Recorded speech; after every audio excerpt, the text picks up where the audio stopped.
As a therapist, I want to give you the most effective 30-day porn addiction recovery plan that I've ever seen, and it's something that helps my clients like clockwork.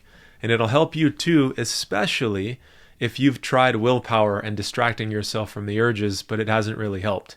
This plan is built on something completely different. And once you see what it is, you'll never want to use the old way again. Because the old way is where you use blockers and count your streaks and try to distract yourself from the urges and hope that willpower is enough. But the problem is that none of those things address the root cause of the addiction, and that's what this plan does differently and why it's so effective. So let's start with step number 1. It's to learn to read the urge and understand it. Every other plan treats the urge like the enemy, and that's totally flawed because urges contain the most valuable information that can help you figure out the root cause of the addiction. In the old method, you're told to just fight it or avoid it, distract yourself. Men install blockers, they white-knuckle their way through it. But when you do that, when you don't understand the urge, it's like you're turning off the check engine light on your dashboard. Without that signal, you'll never figure out what's wrong or have even a clue on how to fix it. So instead of resisting the urges, you can actually use them in the recovery process because they're pointing to something deeper that's unresolved. And most of the time, it's emotional pain. It's stress you haven't dealt with. It's loneliness that you've been carrying. Or a moment that happened where something hurt and you pushed it down. All of that pain builds up. And the longer it sits with you, the more it turns into an urge. And so the more you're avoiding the urges, that means the pain is going to keep stacking up. And that's why you're relapsing. It's not due to a lack of willpower. So here's one thing that you can do this week. Anytime you feel an urge, I want you to stop and ask yourself, what could be driving this that's unresolved?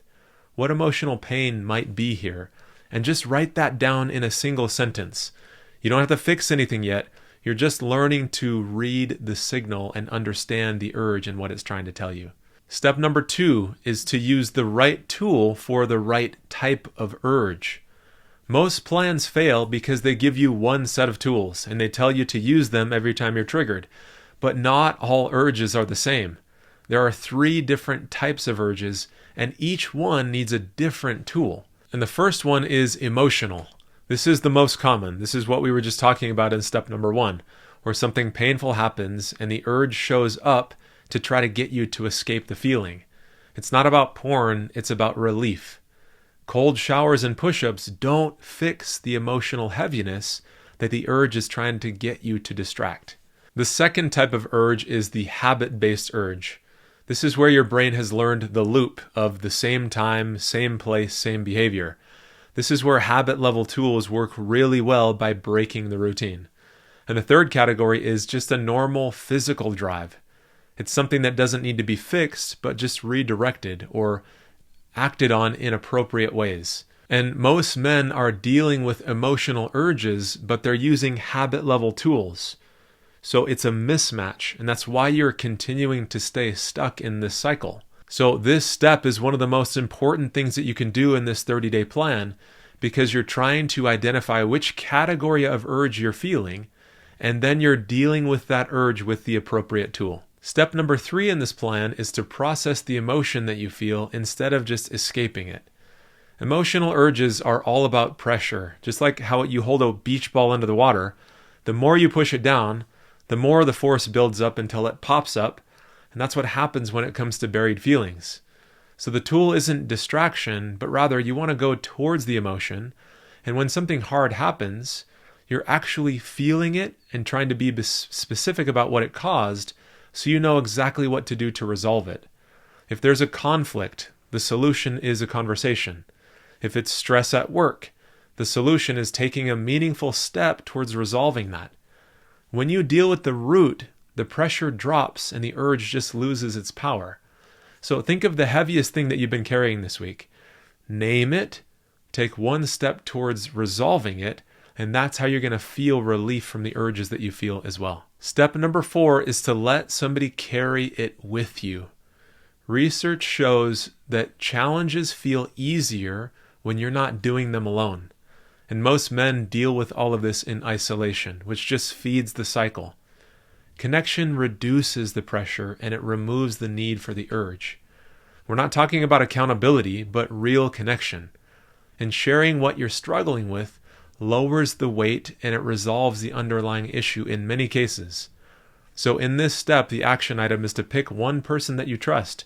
Share something that's been on your mind and notice what happens when you let somebody in. Step number 5 is to build towards something, not away from something. Most plans are all about avoidance, which is exhausting. The men who succeed are not better at resisting, they're better at building something meaningful. So in this step, it's all about writing down and figuring out what energizes you, what gives you purpose and joy. Pick one of those things and schedule it, even if it's for 10 minutes. Because when you're moving towards something, the pull that the addiction has weakens because you're feeling more fulfilled. So that's the final action. You write something down, something that fulfills you, something that you enjoy. Commit to it regularly. Now, as you think about these 5 steps in this 30-day plan, I hope that you can see why the old way doesn't work, because it's all about resisting and using willpower. So once you understand what's driving the pattern and fix it at the root, that is the difference between avoiding relapses and actually quitting porn and breaking free from it forever. Is because you deal with the root cause, and the more that you do work on that level, the urges just lose their power because you're actually responding to them and dealing with the roots instead of just avoiding them.